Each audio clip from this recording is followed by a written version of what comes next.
Dear audience, السلام علیکم۔ 5 minute lesson series میں ہمارا ٹاپک چل رہا ہے کامیابی کے 40 اصول۔ اس ضمن میں آج جو 8واں اصول ہم بیان کرنے جا رہے ہیں وہ ہے خود پرستی سے بچیں۔ خود پرستی سے بچیں۔ ہر انسان کے اندر جو فطری رجحانات، میلانات، خواہشات پائی جاتی ہیں ان میں سے ایک ہے خود پسندی۔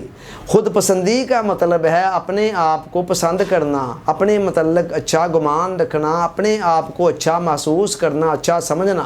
یہ خواہش کوئی بری نہیں ہے، بلکہ ایک حد تک تو اس کی ضروری ہے۔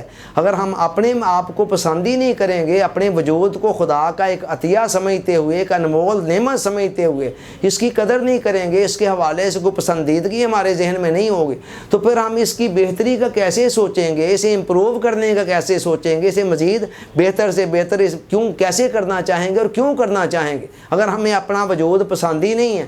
لہذا اپنے آپ کو پسند کرنا یہ ایک درجے کے اندر ہماری ضرورت ہے، آگے بڑھنے کے لیے بہت ضروری ہے، اور اللہ کا شکر ادا کرنے کے لیے بھی یہ ضروری ہے کہ ہمیں احساس ہو کہ ہمارے پاس ایک وجود جو اللہ تعالیٰ نے ہمیں دیا ہے یہ کتنی بڑی نعمت ہے۔ مگر مسئلہ کب بنتا ہے؟ جب یہ چیز اپنی فطری حدود سے باہر نکل کر ایکسٹرا درجے میں چلی جاتی ہیں، اور اس جگہ پر جا کر اس کا نام بن جاتا ہے خود پرستی۔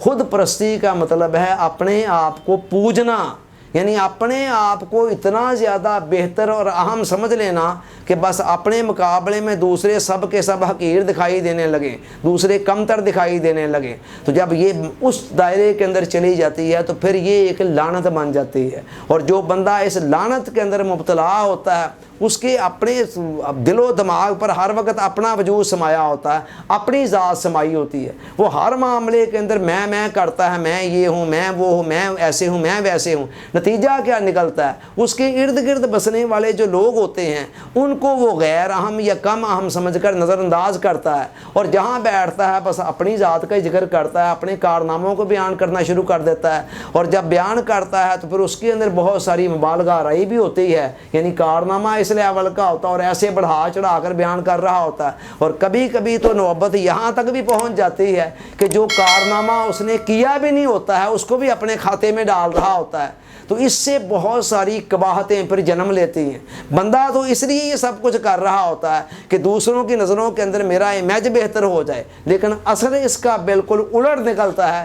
دوسروں کی نظروں کے اندر اس کا امیج بہتر ہونے کی بجائے اور زیادہ گرنا شروع ہو جاتا ہے، اور دوسرے اس سے رفتہ رفتہ نفرت کرنی شروع کر دیتے ہیں کہ یار یہ اس کو تو بس اپنی ذات سے غرض ہے، یہ تو خود پسند سا انسان ہے، جب اس نے اس کے پاس ملنا ہے، بیٹھنا ہے، اس نے تو اپنے کارنامے بیان کرنے ہیں۔ لہذا لوگ اس سے اوائڈ کرنا شروع کر دیتے ہیں، اور خدا کی نظروں میں بھی ایسا بندہ گر جاتا ہے۔ یاد رکھیں جو بندہ خود پرست ہے وہ خدا پرست کیسے ہوگا؟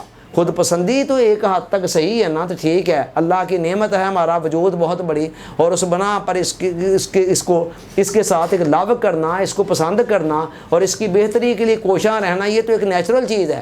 مگر خود پرستی کی لعنت میں نے بتایا کہ اس میں بس پھر انسان کا اپنا ہی وجود ہوتا ہے، اپنے مفادات ہوتے ہیں، اور ہر بات پر میں کرتا ہے، میں نے یہ کیا، میں نے وہ کیا۔ خدا کو بھی یہ چیز سخت ناپسند ہے اور بندوں کی بھی ناپسند ہے۔ آپ غور کریں نا ذرا، شیطان کس بنا پر ریجیکٹ ہوا تھا؟ اس نے کہا تھا انا خیر منہ، میں اس سے بہتر ہوں، یہ دلیل دی تھی۔ بس اللہ نے کہا تو کہہ رہا ہے میں بہتر ہوں، تو اپنے آپ کو اونچا کر رہا ہے، انک من الصاغرین، یہ قرآن کے الفاظ ہے۔ قرآن کہتا جا آج کے بعد تو چھوٹوں میں سے ہے۔ تو یہاں سے خدا کا قانون کیا بنا کہ جو خود اپنے آپ کو بلند کرنے کی کوشش کرتا ہے اور دوسروں سے بلند شو کرتا ہے وہ اللہ کی بارگاہ میں بھی اور بندوں کی نگاہوں میں بھی چھوٹا ہو جاتا ہے، اور جو خود تواضع کی طرف آتا ہے، عاجزی انکساری کی طرف آتا ہے تو اللہ تعالیٰ اس کا درجہ بلند کرتا چلا جاتا ہے۔ حضور علیہ السلام نے فرمایا من تواضع للہ رفعہ اللہ، کہ جو بندہ اللہ کے لیے عاجزی انکساری اختیار کرتا ہے اللہ اس کو بلند کرتا چلا جاتا ہے۔ وَمَن تَكَبَّرَ وَضَعَهُ اللَّهُ، اور جو تکبر کرتا ہے، خود بڑا بننے کی کوشش کرتا ہے، اللہ تعالیٰ کی نگاہوں میں بھی وہ گر جاتا ہے اور اللہ لوگوں کی نگاہوں میں بھی اس کو گرا دیتا ہے۔ چنانچہ یہ جو خود پسندی ہے نا، اس کو خود پسندی کی فطری حدود میں رہنے دیں، خود پرستی کے دائرے میں نہ جائیں، اور اس کی بہت بڑی علامت ہے لفظ میں کا استعمال۔ یہ بیماری کسی نہ کسی درجے میں کبھی تو ہماری ضرورت بھی ہوتی ہے میں کے لفظ کا استعمال کرنا، اور کبھی ہم بس اپنے آپ کو ذرا نمایاں کرنے کے لیے بھی میں کر رہے ہوتے، میں نے یہ کیا، میں نے وہ کیا۔ تو عام لوگوں میں بھی کسی نہ کسی درجے میں یہ بیماری ہوتی ہے، مگر جو خود پرست بندہ ہوتا ہے نا، اس میں یہ بیماری بہت زیادہ ہوتی ہے، وہ ہر بات کو میں سے شروع کرتا ہے اور میں پر ہی ختم کرتا ہے۔ اولیاء کرام نے اسی لیے اس لفظ کو زیادہ استعمال کرنا پسند نہیں کیا، بہت مجبوراً ہی استعمال کرتے ہیں۔ تو کامیابی کا 8واں اصول یہ ہے کہ خود پرستی سے بچیں۔ اللہ تعالیٰ سوچنے، سمجھنے، یاد رکھنے، عمل کی توفیق عطا فرمائے، آمین۔ آپ کا بہت بہت شکریہ۔ السلام علیکم۔